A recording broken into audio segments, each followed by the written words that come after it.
প্রতি বছরের ন্যায় এই বছরও উত্তর দিনাজপুর জেলার ডালখোলার শ্রী অগ্রসেন মহাবিদ্যালয়ে অনুষ্ঠিত হল ৭ম এনসিসি এনরোলমেন্ট।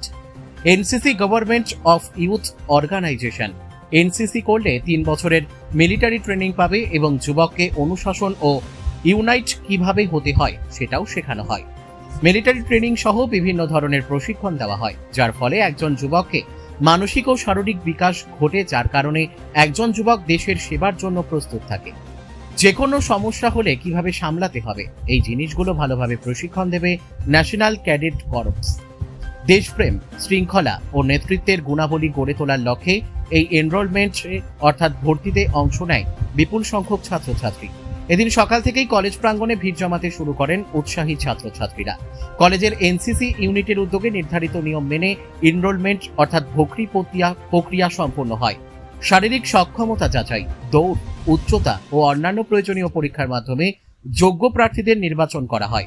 এবছর প্রায় ১০০ জন ছাত্রছাত্রী ন্যাশনাল ক্যাডেট কর্পস যোগদানের জন্য অংশগ্রহণ করেন। তার মধ্যে ৫৪ জনকে নেওয়া হয়েছে, বাকিদের রিজার্ভে রাখা হয়েছে। প্রতি বছর যখন উচ্চ মাধ্যমিক পাশ করে ছাত্রছাত্রীরা কলেজে ভর্তি হয়, তার ঠিক ১ মাস পরেই এনসিসির ভর্তি প্রক্রিয়া শুরু হয়। এবার ৭ম বছর এনসিসির ভর্তি চলছে। ২০১৯ সাল থেকে প্রথম ডালখোলা শ্রী অগ্রসেন মহাবিদ্যালয় এনসিসি প্রথম চালু হয়। এ প্রসঙ্গে NCC officer doctor Raju Kumar বলেন, এনসিসি একটি কেন্দ্রীয় যুব সংস্থা, যেখানে ৩ বছরের প্রশিক্ষণের মাধ্যমে ক্যাডেটদের সামরিক শৃঙ্খলা, নেতৃত্বের গুণ, আত্মবিশ্বাস, দলগতভাবে কাজ করার মানসিকতা এবং বিভিন্ন জরুরি পরিস্থিতি মোকাবিলার কৌশল শেখানো হয়। পাশাপাশি মানসিক ও শারীরিক বিকাশের ওপরও বিশেষ গুরুত্ব দেওয়া হয়, যাতে একজন যুবক বা যুবতী ভবিষ্যতে দেশের সেবায় নিজেকে প্রস্তুত করতে পারেন। সবচেয়ে গুরুত্বপূর্ণ বিষয় হল এনসিসিতে প্রশিক্ষণের জন্য শিক্ষার্থীদের কোনো অর্থ ব্যয় করতে হয় না। প্রশিক্ষণ সংক্রান্ত সমস্ত ব্যয় সরকার বহন করে। আরও কি জানালেন ডালখোলা কলেজের NCC officer lieutenant doctor Raju Kumar, শুনুন। আমি লেফটেন্যান্ট ডক্টর রাজু কুমার। আমি ডালখোলা কলেজে assistant professor and NCC officer. আজকে আমাদের প্রত্যেক বছরের মতন আজকে এনসিসি এনরোলমেন্ট হয়েছে স্টুডেন্টদের। যারা জেনারেল স্টুডেন্ট তারা এনসিসিতে এনরোলড হয়, এনসিসি ক্যাডেট হয়। তো আজকে মোটামুটি ১০০ জনা এনরোলমেন্টের জন্য এসেছিল।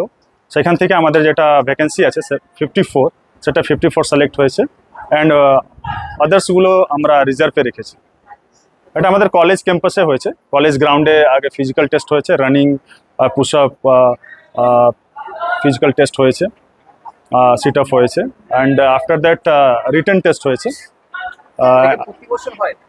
এভরি ইয়ার যখন ফার্স্ট ইয়ার যখন এনরোলড হয় আমাদের কলেজে, যখন অ্যাডমিশন নেয় অ্যান্ড আফটার মোটামুটি ১ মাস পরে এই এনসিসিতে এনরোলমেন্টটা হয়। এটা আমাদের কলেজে 7বার হয়েছে। কেন 2020-19 করোনার টাইম থেকে আমাদের কলেজে এনসিসি এসেছে, তখন থেকে কন্টিনিউ চলছে। এখন ডালখোলা কলেজে এনসিসি ওয়েডনেসডে এন্ড স্যাটারডে হয়, ঠিক আছে। যখনই এনরোলমেন্ট নতুন অ্যাডমিশনটা স্টার্ট হয়েছে, তখন প্রত্যেক দিন যেদিন ভেরিফিকেশন ছিল কলেজের, সেদিন ভেরিফিকেশনে এনসিসি ডেস্ক লাগিয়ে, ব্যানার লাগিয়ে ওদের যারা ইন্টারেস্টেড মানে স্টুডেন্ট ছিল তাদের নামগুলো নেওয়া হয়েছে। তারপর একটা হোয়াটসঅ্যাপ গ্রুপ ক্রিয়েট করা হয়েছে। ওর মধ্যে সমস্ত ইনফরমেশন, কখন কি হচ্ছে না হচ্ছে, কখন অ্যাডমিশন হবে, কখন কি হবে, সমস্ত যে ইনফরমেশনগুলো তার মধ্যে পাঠানো হয়। তারপরে যে কলেজের জেনারেল যেটা হোয়াটসঅ্যাপ গ্রুপ, সেটাতে ইনফরমেশন দেওয়া হয়েছে যে আজকে এনসিসি এনরোলমেন্ট হচ্ছে, ঠিক আছে, তোমরা সঠিক সময়ে, সঠিক ড্রেসে, সঠিক ডকুমেন্টস নিয়ে আসতে হবে।